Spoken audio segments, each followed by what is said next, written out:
Le souk-rokor, une tradition bien sénégalaise qui consistait autrefois à offrir du sucre à sa belle famille ou même à ses proches pour les besoins du ramadan.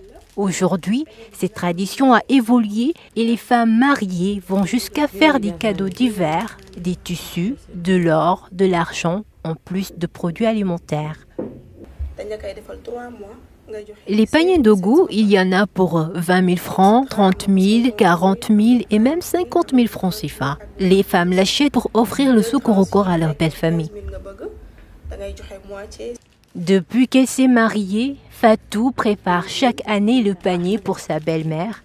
Elle fait partie de la plupart des femmes qui approuvent la pratique.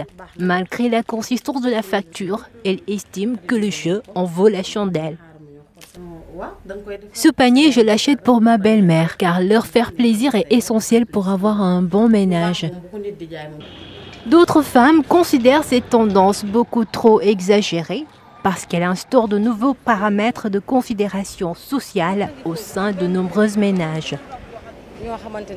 Pour celles qui n'ont pas les moyens et qui veulent coûte que coûte acheter le panier d'Ogou, je leur conseillerais de ne pas le faire. En tout cas, moi, je ne le ferai pas. Il faut dépenser selon le budget qu'on a.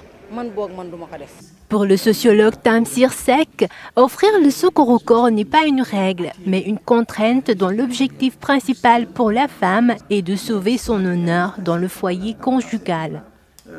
Il s'agissait en fait d'un acte qu'on accomplissait à l'endroit de sa belle famille pour essayer tout simplement d'huiler les relations entre donc une épouse qui a rejoint son domicile conjugal ou bien en tout cas qui est entrée dans la famille de son mari pour essayer tout simplement d'avoir les grâces de cette famille-là.